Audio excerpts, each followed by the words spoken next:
What's up, guys? It's your boy Luis Torres again, and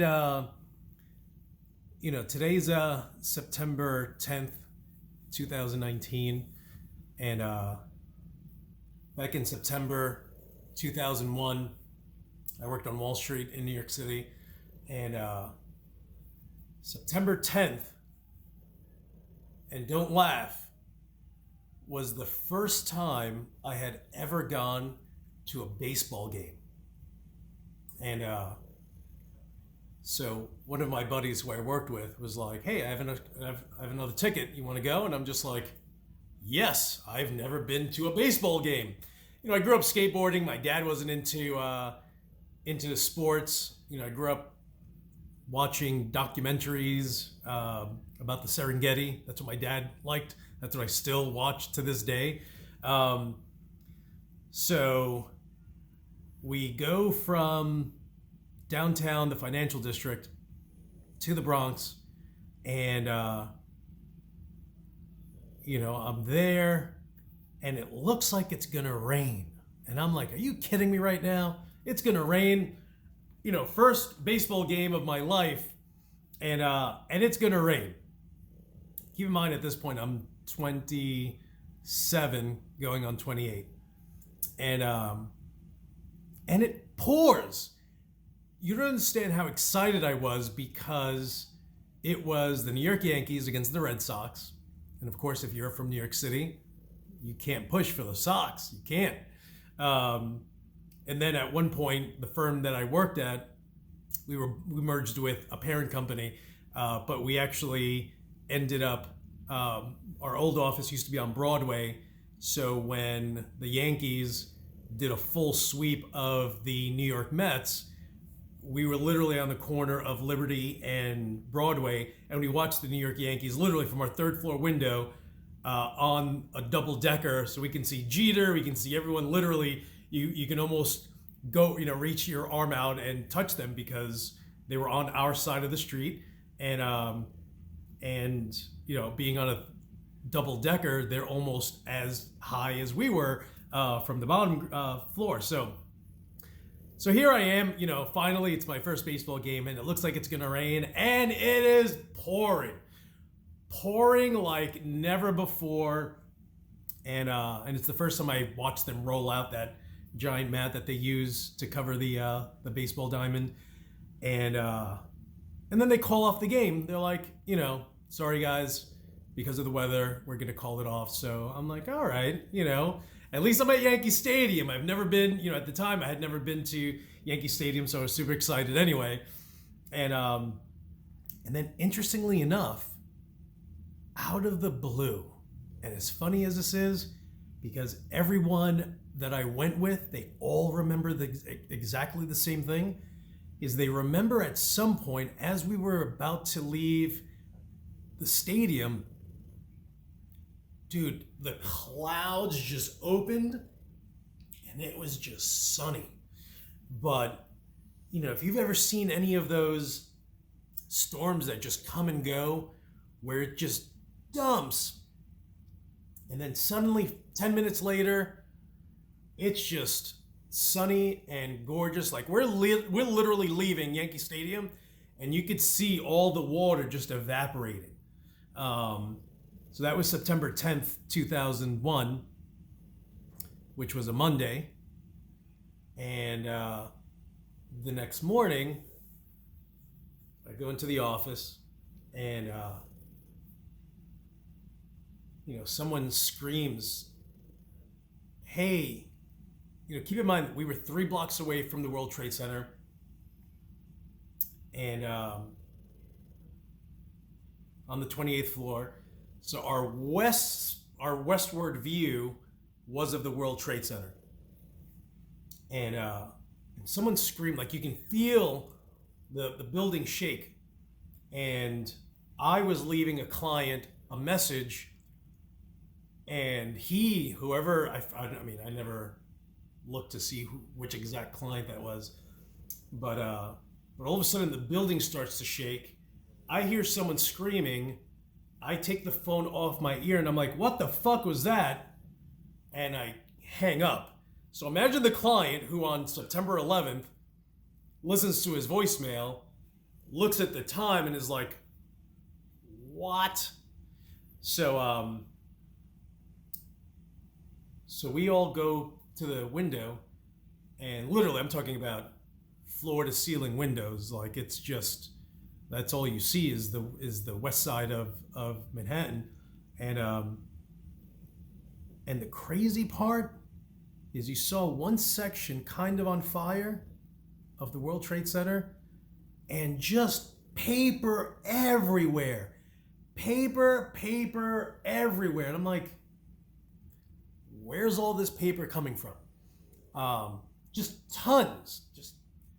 Just tons of 8.5 by 11-inch sheets of paper everywhere. And so, we're all hanging out there. This one girl says, oh my God, my mother works in that building, and I end up going back, and I don't know what I was sifting through, and then I went back over to the window again. So as I'm looking, I'm just like, wow, look at all, like you could see, so, the World Trade Center had these vertical gray slats, right?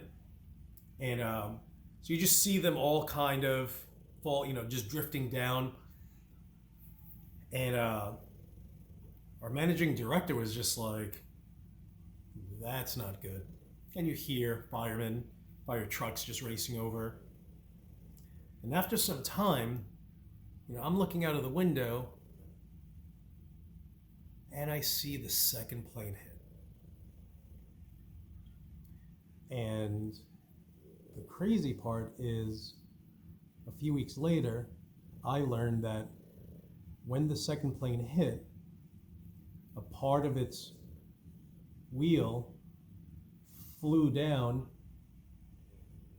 and one of my buddies who worked at the Millennial Hotel was down below, and that wheel hit him and killed him. And so I'm looking at this, and I'm just like, we have in our office, we were blaring CNBC. So you hear Maria Bartiromo mention something along the lines of, now I'm thinking, this is a terrorist act. We were used to, what was it? Was it 1990, 1991, whatever year it was that they tried to bomb the World Trade Center, but they went into the parking lot and they realized that they really didn't explode much, because when you're underground, it's not going to explode necessarily up. It does, but you're talking about thousands of pounds of concrete that wasn't going to do anything in taking down the World Trade Center. So here I am watching this, and instantly I'm just like, this is a terrorist attack. I need to get the hell out of here. So then I hear Maria Bartiromo mention, this could be terrorist attacks. And I'm like, yeah, it fucking is. So I hear the assistant managing director mention something about, hey, everyone, just come over here and we're going to chat. And I walk over. Maybe there's 40 of us, we're there. And something clicked. And it went from, this is my job, I need to listen to my boss. And then there was this is my life, I need to get the fuck out of here. So I started walking, I grabbed my things, I turned around and watched like 40 people looking at me. And I was like, I just turned and went right to the door.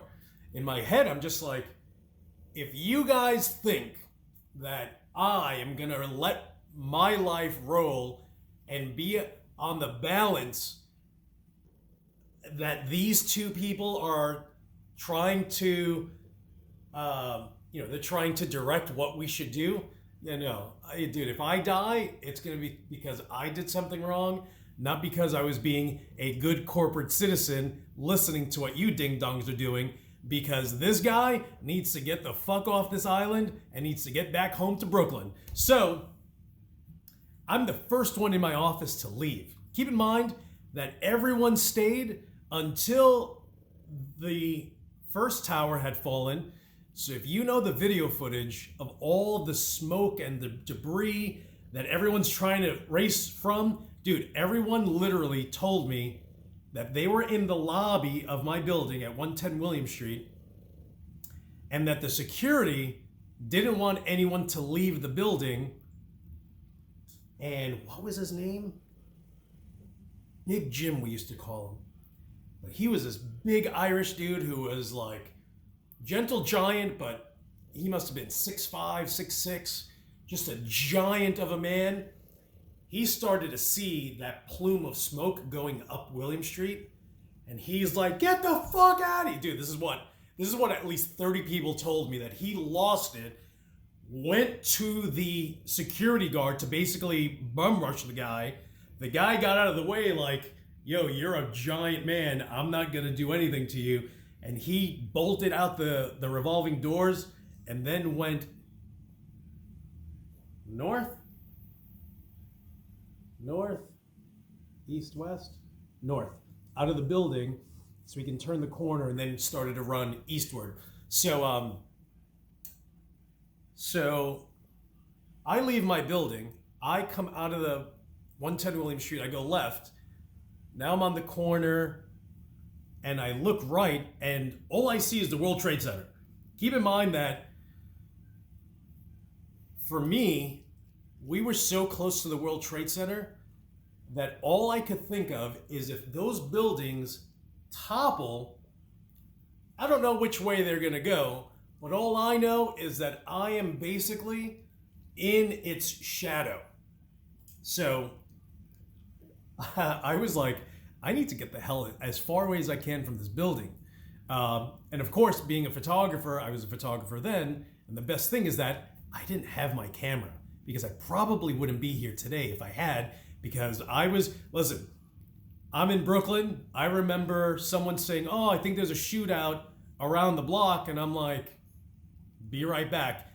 Grabbed my camera, went to the gun show, and literally there's a gun battle going on a block and a half away. I'm hiding behind a car.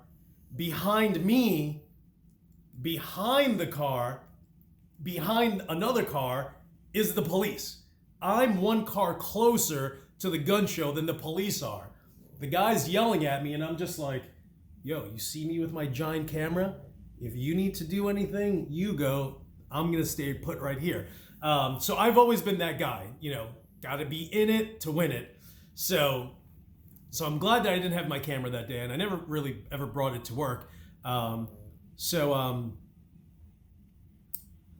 leave my office. I see that there's that, if it fell this way towards the east, it can just take buildings and people down with it. So I went left to go towards Front Street, and which way did I go from there? Because then I found myself, what train station was I at? Oh, right, then I went right on Front Street. So now I'm going, I'm going towards the S&P building. So as I'm walking along Front Street, I'm trying to get towards Whitehall Street, which is the NNR train, which takes me to Brooklyn. So I'm thinking I need to get off this island. So I go, I'm walking along Front Street, and S&P, which is Standard & Poor's, they announce, I guess they had a loudspeaker, they mentioned, "Hey, everyone, if you're an S&P employee, please come back into the building and resume business." And I remember walking by thinking, are you crazy? Whoever made that announcement, you're the best corporate citizen there is. Because I would have been like, are you fucking crazy? I am not going to announce for employees to get back into the building. They can do whatever they feel like doing, especially right now. So I end up walking and I get to Whitehall Street. And I know the area because I grew up skateboarding all over the financial district, the downtown area, by the Brooklyn banks. I know I know that whole area literally like the back of my hand. So I get to Whitehall and I run down the stairs. I get to the window. I'm just like, tell me you're open. He's like, shut down, dude. So I'm like, fuck. So I come back out. And now I take Water Street, which is the very first avenue when you get onto Manhattan in the downtown district. So I'm walking along Water Street, and here's all these police cars coming in towards the World Trade Center. And so here's one cop car flying by, two cop cars flying by, another cop car comes flying by. Then there's one cop car that races by me and jams on the brakes. Now keep in mind that there's a lot of people on the sidewalk, so I'm not walking on the sidewalk. I'm literally, sidewalk, car. I'm between the car that's parked and all these police officers in their cars racing by me. So there's one cop car passes by me and screeches on his brakes. And then the car behind him is clearly forced to jam on the brakes too. And now this guy's heading right towards me. And he's heading right into me. I jump onto the car that's parked. He swerves away. The two cops get out of the car and they're like, what the fuck are you doing? If you try to follow us, we're going to go ahead and arrest you on the spot. So the guy, I don't know, I fucking turn and I just punch the guy's fucking car window because I'm fucking stressed, dude. Stressed. Didn't even care. Whatever. Police. I'm so stressed out. Didn't even give a shit. So I punched the guy's fucking car window and he looks at me and I'm like, what the fuck is your problem? So he's looking at the cops who are yelling at him. They jump in their cars. Now the guy has to contend with me. And bro, I'm not some dude you ever want to fucking talk smack to. Like as a kid, you gonna talk shit? Don't talk shit. Let's fight. Let's fucking brawl. I've always been like that. I'm almost 50. I'm still like that. So he jumps in his car and actually does a complete U-turn and goes the other way. Never says anything to me. So now I'm walking and I actually pass the Brooklyn Bridge underneath, right? Because here's Manhattan, here's the Brooklyn Bridge, and that leads over to Brooklyn. The problem is that I'm about here, I'm under maybe a third of the bridge, or I'm still on Manhattan, but imagine it's literally me, the bridge, and water. Like that's how far, and if you've never been to the Brooklyn Bridge, you have no idea how far this fucking ramp really is. So, but again, I know the area like I grew up there since I was a kid, since I was 12, skateboarding at the Brooklyn banks. So I know that whole area, know exactly where the entrances are to get onto the bridge. I can climb if I have to, certain spots that would get me onto the bridge. So I start walking west. So I go under the Brooklyn Bridge. I start heading west.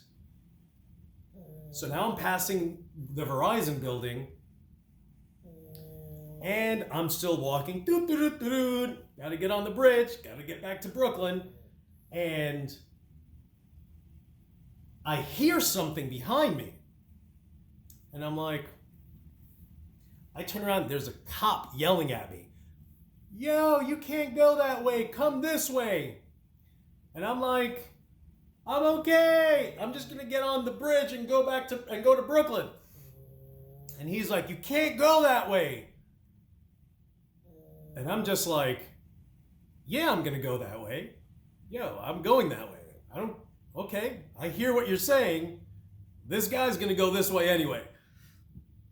And I hear something, and I turn around, this fucking guy is running after me. Like, racing. Like I turn and this guy's just, and I'm like, oh, it's like that? Fuck out of here. Yo, so I start fucking running. So now, and you have to actually go to Google Maps. You can see and start with the Verizon building in downtown Manhattan. So here's the Brooklyn Bridge. I'm running like this. Here's this cop car behind me. Actually, no, like this, because I'm trying to get to the base of the bridge so I can get up the stairs so I can go over to Brooklyn. So I'm running, and you know that plume of debris and everything that everyone in videos that you've seen are running from? I see it, but I have to get there. So I literally am running, and I run into that cloud that you've seen. So I'm running, and I'm just like, what the fuck is this? And it's almost like snow, which is interesting. So now I stop, and almost like in shock, like I'm seeing all this debris just falling on me slowly, and it's literally like snow. And I'm like, this is not good. So I turn around. Fucking cop is running away from the cloud. I'm in the cloud. I'm in it. I can see this guy running away from it. So now I have to run, and I'm running behind the cop. I mean, he's a ways away, but all I kept thinking was, yo, if this guy stops and he wants to be a dick, and New York City police officers can be, not all of them, and I have tons of friends, including my best friend, Mike, who's a New York City detective in Queens. Some of them can be jerks. Some of them can be jerks. Some of them can be. So I'm thinking, yo, I need to brush up against the side of the building until I see this guy kind of disappear or figure out whichever way he's going to go. So I then get to the corner where the Verizon building is, and I turn left. And when you go left, you start heading towards Chinatown. But now I need to get to the Manhattan Bridge, which is the next bridge that takes me to Brooklyn. So I then find like a little store, like a little Chinese shop, but it's like a bodega, like a grocery little store. So I walk in, and literally, yo, I'm baffled. There are people sitting, eating breakfast, just clueless of what's going on outside. Zero clue of what's going on. I'm dying of thirst. I got chased by a cop. Now I'm chasing the cop. I'm running all over, I'm going all over downtown Manhattan trying to figure out how to get back home. And I'm like, yo, I need some water. So I go and I grab 5 bottles of water, and I put them in my briefcase, and I pay the guy, and I ask him, do you know what's going on outside? And he's like, what? And I was just like, never mind. Like, yo, I need to get the fuck out of here. I'm not gonna spend time trying to tell this guy what's going on, literally, a quarter of a mile from your store. He'll figure it out at some point. So I leave the store, I start going north, and eventually make my way to the foot of the Manhattan Bridge.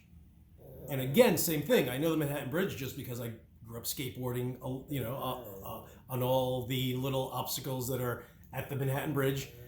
But I'm exhausted, so I end up sitting on this round pillar, and there's a bunch of round pillars just because they want to prevent cars from going onto this one sidewalk. So I'm sitting down on it, and there's just people starting to pour over the Manhattan Bridge at this point. And I realize, I can't go over this bridge yet, at least. I need to make sure there aren't any other planes that are ready to take down bridges now. Because if you're taking down the World Trade Center, you may have another plane out there that's like, we're going to run into the Verrazano Bridge, we're going to run into the Brooklyn Bridge, the Manhattan Bridge, the George Washington Bridge, any bridge that attaches itself to Manhattan, I thought could potentially be another site for a plane crash. So I'm there and decide I need to look at the sky. So I start looking around, and no joke, I see something like this. And I yell out, "There's another plane!" Like, like legit. I was totally that guy. "There's another plane!" And people just looked up and started screaming and yelling. And it was whatever, like one of our F-18 fighters, just flying over the Manhattan Bridge. I mean, it was way up there. It's not like you can reach out and touch it, but it was just flying around. And maybe, right? Wasn't the first fighter pilot that made it there? Wasn't it a woman?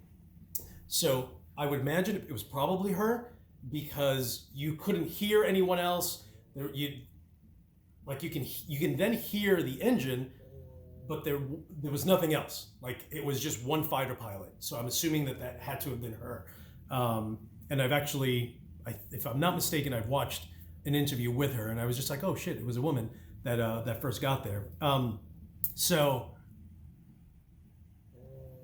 now I'm just like, okay, well, at least we have someone up there. Now I can go across the bridge. So I start walking across the bridge. Maybe a quarter into it, I kind of started talking to some other guy, and like I had my own pace, and this one dude, we were kind of like, we had each other's pace, and we just started talking. I'm like, oh, hey, what's going on, man? Where do you work? And he worked in one of the buildings across the street from the World Trade Center, but he would take the train up to, underneath the World Trade Center, there was a train station. So he would get there, go into the World Trade Center, and come out and go across the street. So, he starts telling me the story, and I'm just like, yo, do you want water? And he's like, oh my God, do you have? I'm like, yeah. So I pull out 2 bottles of water, and I gave him 2. He opened one, drank one. I said, here's the other one. So he starts telling me that as he was about to exit, people were yelling, "Don't go out that way." And he's just like, what? Like, he kind of stopped, like, what? And someone yelled, "There's people jumping out of the building." And he's like, and this is him telling me the story. He's like, I'm trying to figure out what the hell are they talking about. And he's like, all I can hear at some point when it finally like clicked in his mind, he would hear thud, thud, thud, thud.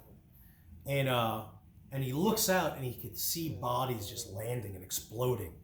So then we walked over, maybe 3/4 of the way, and suddenly I heard people just screaming, and we turned and we literally watched the second tower just implode. If you've seen the second tower just explode, and all of it just kind of starts to mushroom out and then goes back in and goes down, and oof, we turned and literally ran the remaining distance of the Manhattan Bridge, and then luckily we were okay.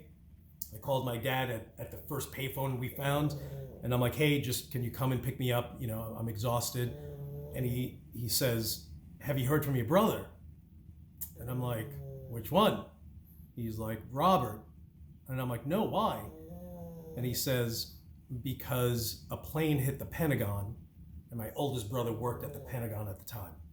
So imagine being my dad, youngest son in Manhattan, worried about the World Trade Center and me dying, and then here's his oldest son at the Pentagon, hearing that another plane hit that building also.